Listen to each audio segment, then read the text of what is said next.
Kasih karunia dan damai sejahtera Allah Bapa kita dan anaknya Tuhan Yesus Kristus menyertai saudara. Amin. Shalom saudaraku yang terkasih, di dalam nama Tuhan Yesus Kristus senang bisa menyapa saudara di tempat saudara berada hari ini dalam dimensi yang berbeda tetapi dalam dunia yang sama. Sebagai insan yang diciptakan untuk Tuhan, sebelum melakukan rangkaian aktivitas kita pada hari ini, marilah kita mengawalinya dengan memuliakan Tuhan lewat pujian kita dan mendengarkan firman Tuhan.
Renungan hari ini diambil dari Yesaya 5 ayat 21.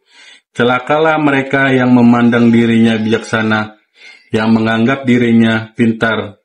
Demikian firman Tuhan. Saudaraku yang terkasih di dalam nama Tuhan Yesus Kristus, benar yang dikatakan oleh Einstein bahwa pada prinsipnya tidak ada orang yang bodoh. Semua manusia adalah jenius. Tetapi kemudian kita diperhadapkan dengan sebuah hal yang perlu kita pikirkan dengan serius terkait tentang nats ini. Mengapa nats ini sangat menentang orang-orang yang menganggap dirinya bijaksana dan menganggap dirinya pintar? Ternyata yang sering sekali terbersit dalam mindset berpikir masing-masing kita merasa bahwa diri kita pintar, tetapi pertanyaannya pintar dalam hal apa? Ketika Adam dan Hawa jatuh ke dalam keberdosaan, manusia meskipun memiliki kepintarannya, manusia itu ternyata telah dikuasai oleh dosa. Dan ketika seseorang pintar dalam keberdosaannya, bukankah hal itu sangat mengerikan? Nah, sini berkata bahwa supaya kita mengintrospeksi diri kita, apakah kita berada di jalan Allah, ataukah kita tidak mau di jalan Tuhan dengan terus berada di dalam kegelapan?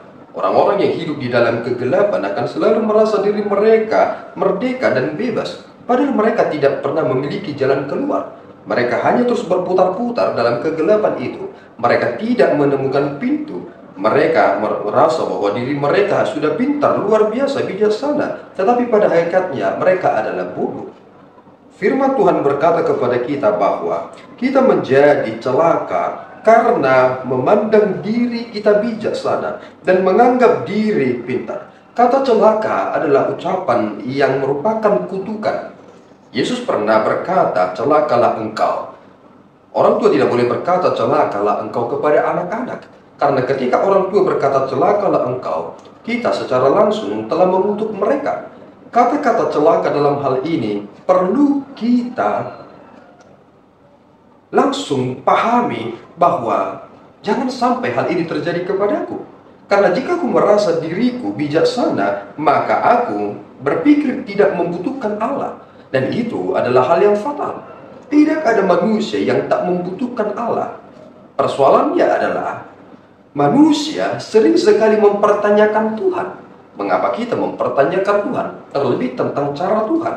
Kita ini meskipun sudah menjadi orang Kristen, terkadang kita tidak puas dengan apa yang Tuhan rancangkan. Kita sering sekali bahkan mengintervensi Tuhan.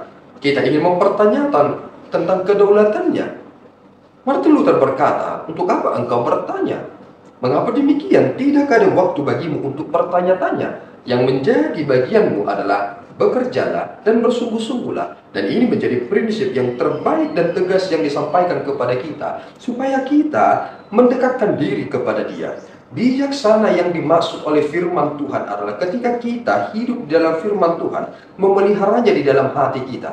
Itu adalah bentuk kenyataan yang sungguh-sungguh terkait tentang hidup seseorang. Bahwa orang yang pintar atau orang yang merasa dirinya bijak tetapi bukan pada firman Tuhan, mereka akan mendirikan rumah mereka tetapi di atas pasir. Tetapi orang yang bijak karena firman Tuhan, mereka akan mendirikan rumah mereka di atas batu karang. Persoalannya adalah masing-masing ini akan menghadapi persoalan-persoalan tersendiri.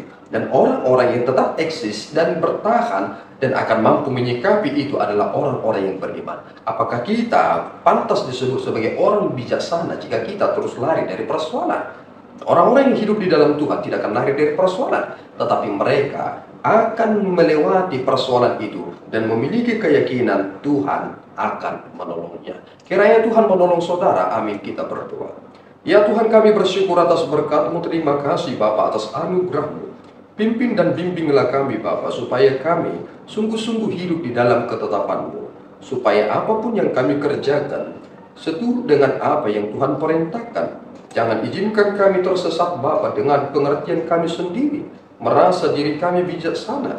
Engkaulah sumber kebijaksanaan itu. Kami adalah orang bodoh yang bisa tersesat dengan pikiran kami sendiri. Kami serahkan hidup kami ke dalam tangan-Mu. Di dalam Yesus kami telah berdoa dan mengucap syukur. Anugerah Tuhan kita Yesus Kristus, kasih setia Allah Bapa kita, dan persekutuan Roh Kudus menyertai saudara. Amin. Tuhan Yesus memberkati.